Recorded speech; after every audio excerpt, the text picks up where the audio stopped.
Patricio Carpio, académico de la Universidad de Cuenca. Quisiéramos, sociólogo Carpio, analizar el momento político que se perfila en otra semana de incertidumbre en el país. A las 10:45 estará sesionando el Pleno de la Asamblea para decidir sobre el juicio político con los antecedentes que se han dado en este fin de semana, protagonizados en la Comisión de Fiscalización. Le damos la bienvenida. Buenos días, Gustavo. Muchas gracias por la entrevista. Sí, ciertamente, como usted ha señalado, estamos en un momento de incertidumbre, pero de un momento de incertidumbre, un momento más de incertidumbre, porque venimos los ecuatorianos viviendo esta situación de incertidumbre desde hace mucho tiempo en nuestro país. Pues definitivamente lo que mejor se puede caracterizar esta situación es como ausencia del Estado, y donde los únicos protagonistas son los actores políticos, y los actores políticos están en un juego luchando a dentelladas por cuotas de poder o por el poder total. Entonces nosotros vamos viendo cómo el tema constitucional, el tema jurídico, es manejado de acuerdo a los intereses de cada uno de los grupos que se disputan estos poderes. En el caso concreto de lo que hoy debería ocurrir en la Asamblea Nacional, pues ahí el escenario desde hace rato, que desde el momento mismo en que nace el juicio político, también, como usted lo señaló, los ecuatorianos vemos un enredo jurídico. La mayoría de nosotros no entendemos justamente cómo hay esa capacidad para interpretar la ley desde uno y otro bando. El tema que nos llama muchísimo la atención es que en una intentona de enjuiciar al gobierno, al presidente concretamente, por corrupción, se entra en mayor corrupción, porque hemos visto que lo que no hay pruebas, por cierto, pero lo que se siente, porque esa es la práctica que ocurre entre el gobierno, entre los gobiernos y en la Asamblea, es que se tapa la corrupción con mayor corrupción. Es decir, la Asamblea se vuelve una feria libre en donde se negocia puestos, se negocia dineros, se negocia cuotas de poder para ganar votos. Entonces, la incertidumbre no está dada en base en firme, como suelen decir los abogados. Las soluciones no están dadas en firme, y más bien la incertidumbre se resuelve en términos de quién da más, y ese es el problema, y no se puede predecir efectivamente qué es lo que va a ocurrir. Más aún, todo lo que ocurra será imputado por las otras fracciones de uno u otro lado, y el tema de la ilegalidad estará al orden del día, cualquiera que fuera la resolución. En todo caso, yo concluiría esta primera parte diciendo que Asamblea y Gobierno lo que ganan cada día con esto es ilegitimidad. Sociólogo Carpio, muy buenos días. Bueno, en realidad la convocatoria de la Asamblea Nacional no es para hoy, es para el día de mañana, martes 9 de mayo a las 10:45, pero quizás la pregunta era, en definitiva, lo que preocupa de este proceso es en dónde queda realmente la ley. Hay vacíos legales en la ley orgánica de la función legislativa, y en definitiva vemos que se adecúa esta circunstancia tanto para el grupo de oposición como para el grupo que estaría apoyando de alguna manera al presidente de la República. Pero la pregunta es, ¿dónde queda la ley? Si a la final parecería que esto se va a resolver en la medida en la que haya o no los votos, si tanto la oposición consiguió el número de votos o si tanto el gobierno nacional consiguió el número de votos para que Lasso no sea censurado y destituido.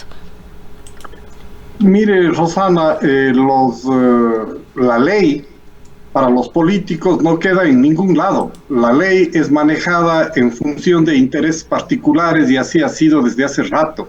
Es decir, justamente la inseguridad jurídica nace desde las propias esferas del poder y nace desde el propio Estado. Entonces, la incertidumbre, me parece que es el concepto más claro de lo que refleja la realidad en estos días, se produce por eso, porque no existe un marco legal por el medio del cual todos podríamos funcionar y saber a qué atenernos. Fíjense ustedes que el propio juicio político nace de alguna manera de incomprensiones, de enredos, de amaños. Digamos, si es que no se diferencia entre un juicio político y un juicio penal, pues ahí ya empezamos perdidos. La Asamblea no está en capacidad y no es su competencia desarrollar un juicio penal. Desde mi punto de vista, no soy constitucionalista, no soy abogado, pero algo entiendo. No se trata de que los que han planteado el juicio político demuestren un peculado, porque si lo demuestran, necesariamente el gobierno no debería ir a dejar el poder, sino ir a la cárcel. Y ese es un tema penal.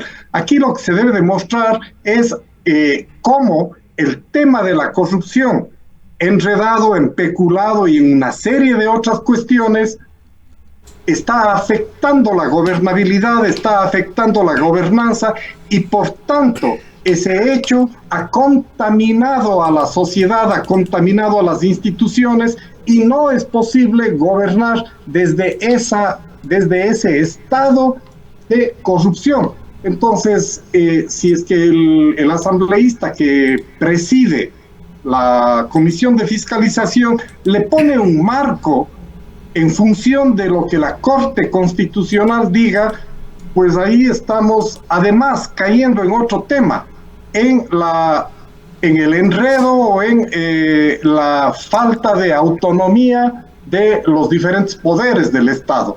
Entonces, yo creo que eso nació mal, termina mal y seguirá mal porque no sabemos a ciencia cierta qué es lo que va a pasar y como dije hace un momento, lo que pase va a ser cargado de acusaciones de lado y lado de ilegalidad. Se va a perfilar nuevamente, sociólogo Carpio, un problema de carácter constitucional. Si bien esto está justamente para análisis de constitucionalistas y a lo mejor va a terminar en manos de la Corte Constitucional, conozcamos los argumentos que se están utilizando de parte y parte.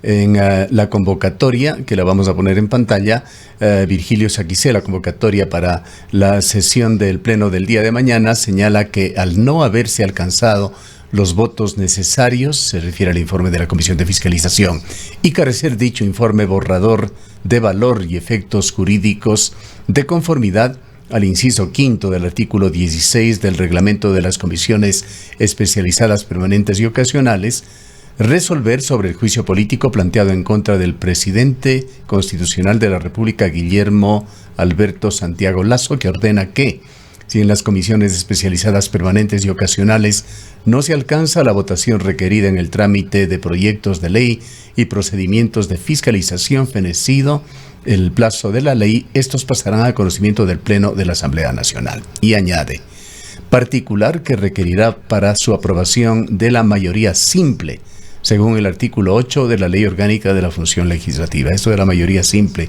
es absolutamente relevante. Recordemos que para el juicio político se ha hablado siempre de una mayoría de 92 votos. ¿Qué dice la contraparte?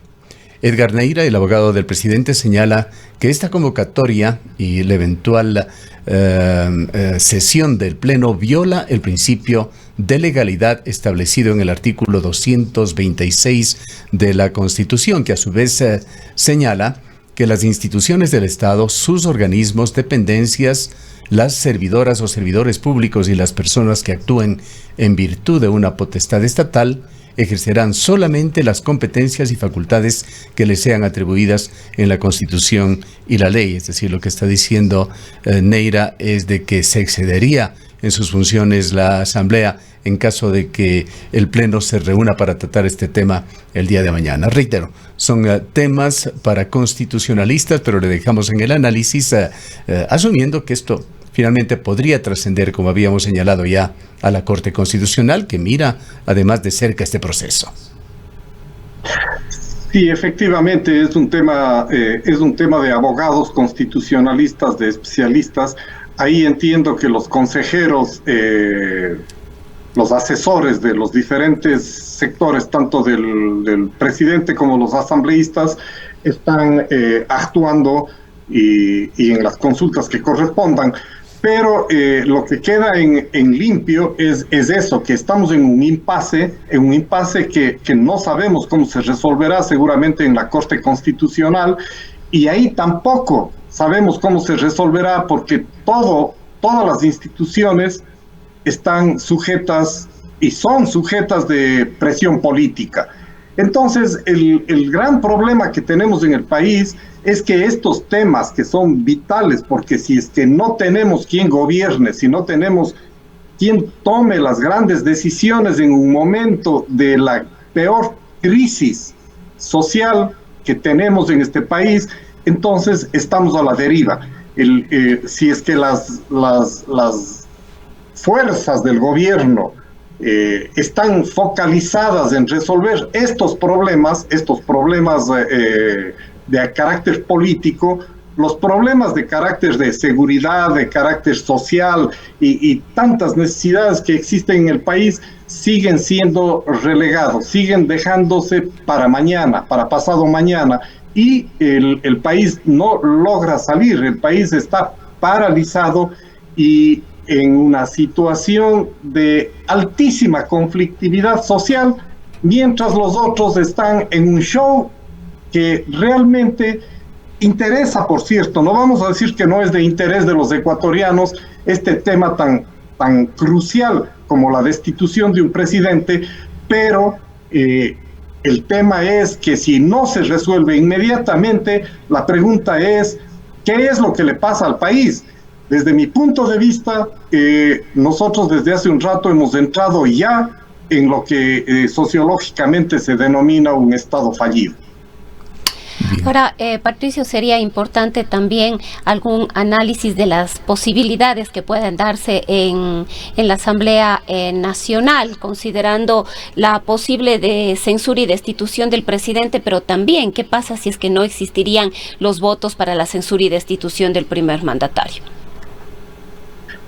Claro, esto está cruzado además por las elecciones de la propia Asamblea, ya el domingo. Asamblea Nacional, ¿no? Y ahí vamos viendo cómo se están configurando las fuerzas. A mí me ha llamado mucho la atención esa convocatoria, digamos así, de los voceros del gobierno diciendo que están tratando de construir un gobierno de coalición.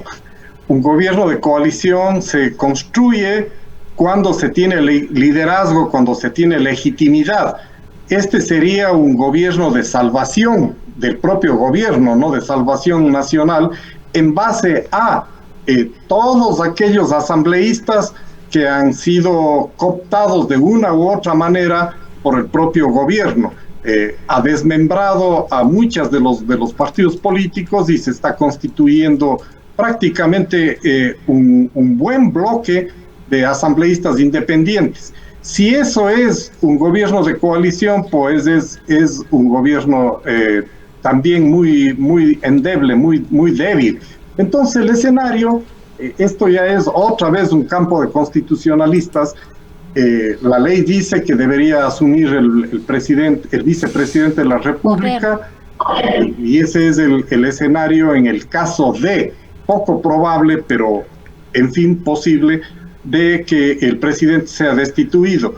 En el otro caso, el tema sigue siendo un proceso en el caso de que se quede gobierno, el presidente Lasso, seguirá abonándose ahí una inestabilidad política y se seguirá en el tema de la ingobernabilidad. Más aún, y esto hay que decirlo, puede ser subjetivo, pero los indicadores dicen lo contrario, es que no, este gobierno con Lasso a la cabeza está incapacitado de resolver los grandes problemas del país.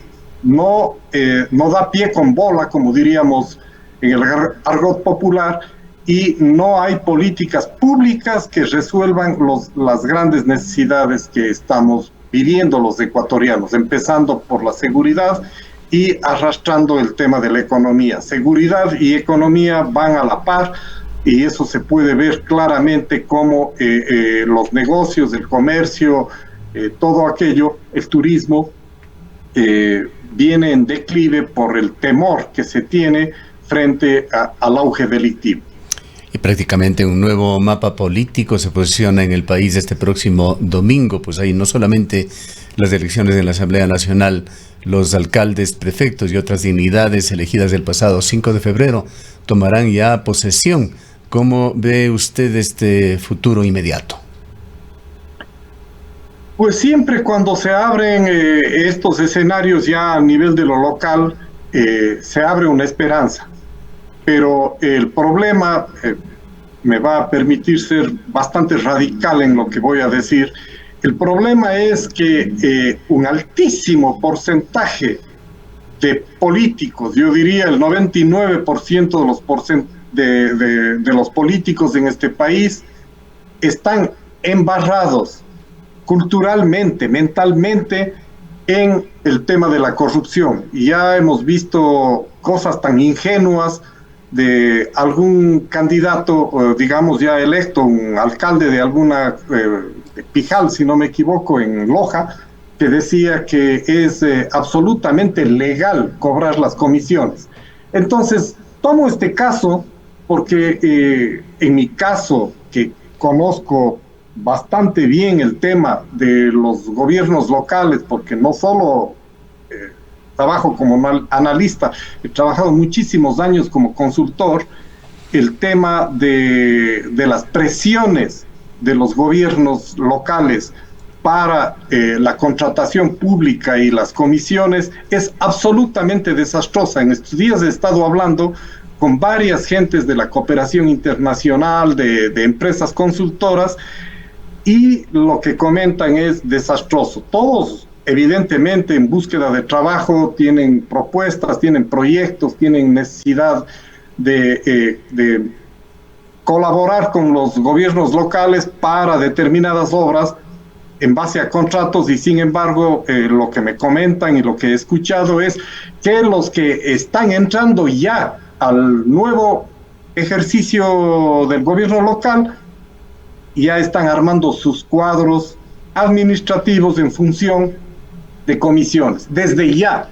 Entonces, yo creo que algo tenemos que hacer, no solo para enfrentar la corrupción a nivel del Estado central, sino de los gobiernos locales. Ahí hay que poner los ojos, porque la corrupción, tanto a nivel gubernamental, Estado central, como gobiernos locales, es lo que le tiene al país en esta situación de subdesarrollo y de pobreza. Entonces, hay una esperanza, cierto, con estos nuevos gobiernos locales, pero si es que no asumimos un control social, un control jurídico sobre esas administraciones, pues el camino será el mismo. ¿Cómo ve la transición particularmente en Cuenca, en el municipio de Cuenca, del cantón Cuenca y en la prefectura? Bueno, me parece que no estoy muy cercano a este proceso, pero de lo que hemos visto en la prensa, en las redes sociales, en el municipio ha sido algo conflictivo y en la prefectura ha sido un poco más amigable. El tema es que esto no es debería asumirse las transiciones no como voluntad política de quienes están al frente, sino como obligación social, política, jurídica de quienes manejan estos procesos de transición. Debe quedar con toda transparencia lo que se tiene, lo que está por hacer, lo que está planificado, los fondos, etcétera. pero en el caso del municipio nos hemos quedado un poco preocupados porque la transparencia no ha sido la forma de actuar. Y peor aún cuando el nuevo gobierno local, su máxima preocupación han sido los contratos de última hora y todo el tema alrededor de los contratos. Entonces, yo creo que la mirada tiene que ser otra. Sí, los contratos son importantes, pero no deberían ser los más importantes. Lo que se debe pensar es qué se ha hecho y qué se ha dejado de hacer y cuáles son las necesidades de la ciudad o de la provincia. Ese es el debate, esa es la discusión, y ahí deberían ellos unir las cuerdas para que haya un flujo de continuidad en la gestión y no una defensiva o un ataque. Algo que es fundamental en Cuenca, tras el balance de resultados que se hace en varios temas, en movilidad en la ciudad, en movilidad hacia el resto del país, en esos efectos gravísimos del centralismo, es que resulta urgente recuperar de una manera correcta un mejor espacio en el concierto nacional, que Cuenca, la provincia de la Azuay, resulten más influyentes en el proceso de toma de decisiones a nivel nacional. Esperemos, Gustavo, que estas autoridades a los 3 niveles que tenemos, tanto en la gobernación como en la prefectura y en la alcaldía, justamente tomen aquello. El tema de la descentralización es absolutamente clave para que nosotros en el Azuay y en la ciudad podamos tener mejores condiciones de desenvolvimiento. Los grandes temas a los que estamos abocados es justamente la vialidad, conectividad, conexión entre nosotros mismos y hacia afuera, hacia las provincias colindantes, el tema de los aeropuertos también, de la conectividad aérea, que es un caso terrible porque para nosotros los cuencanos irnos a Quito nos cuesta como viajar a Miami o Nueva York. Y el otro problema es cómo nos defendemos del avance de la delincuencia, ¿no?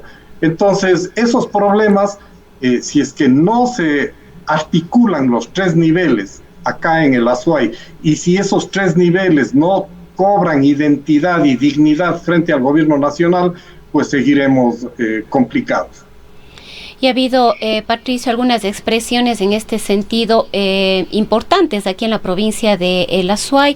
Una de ellas, la Asamblea Ciudadana, la Gran Cruzada por la Vialidad de El Azuay, que de alguna manera ha logrado convocar a un importante número de organizaciones y sectores de diferentes sectores sociales que se han sumado en reclamo esencialmente en el ámbito de la vialidad. Sin embargo, la misma asamblea ha dicho en más de una ocasión que lo que se requiere es que las autoridades puedan asumir el liderazgo de estas exigencias que tiene Cuenca, que tiene la provincia de la Azuay, que tiene el sur del país. Hemos visto en los últimos años, y quizás esta expresión ciudadana a través de la asamblea ha sido precisamente ante esa ausencia de un posicionamiento de las autoridades. Otro de los temas a la vialidad y a la conectividad y a la inseguridad debe sumarse el tema de la minería.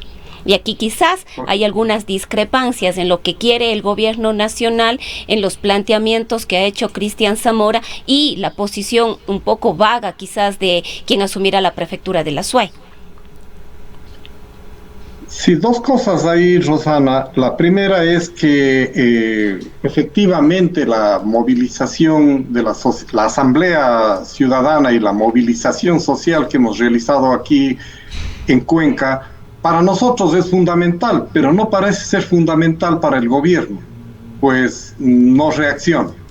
Entonces, tal vez la salida es ciudadanía más alcaldía y prefectura en alianza, tomar medidas más radicales.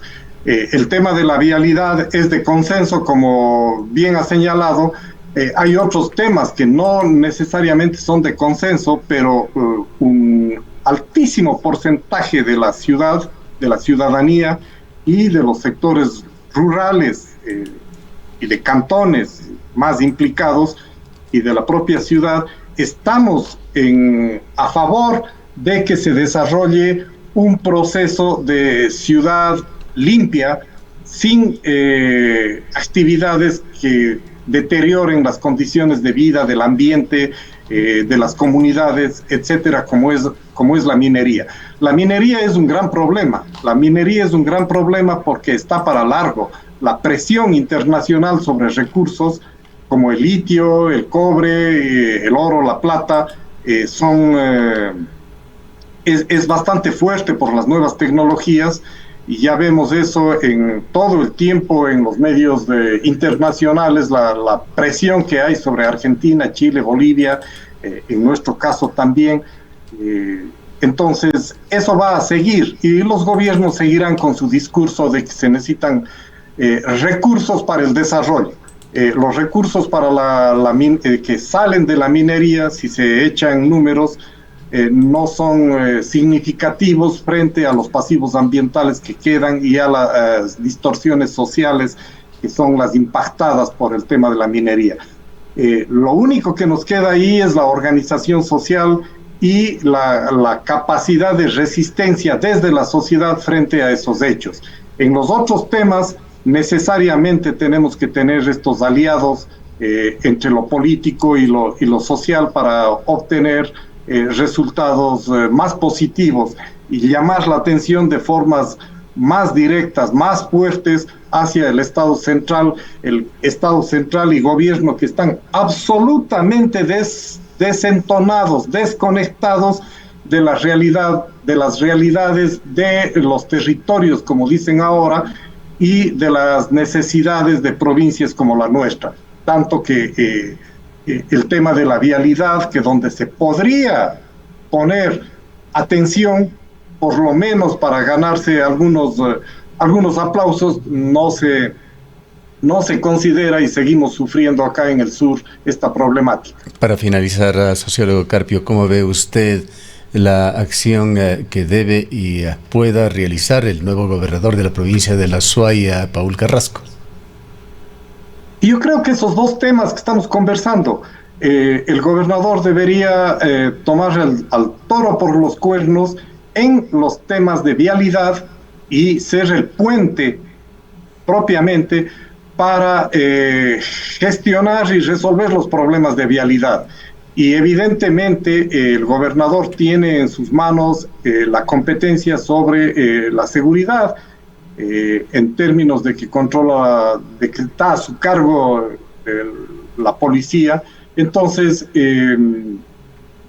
está en sus manos ahí desarrollar también un proceso de concertación con los demás niveles de gobierno y con todas las instituciones para enfrentar el tema de la delincuencia, el tema de la cárcel de Turi y todos aquellos elementos que tienen relación con esto. Entonces, la tarea del gobernador es urgente, vialidad y el tema de la delincuencia. Bien, queremos agradecerle por habernos atendido. A sus órdenes, un gusto estar con ustedes. Saludos. Declaraciones del sociólogo Patricio Carpio, académico, experto en temas de carácter político. Son las 8 horas con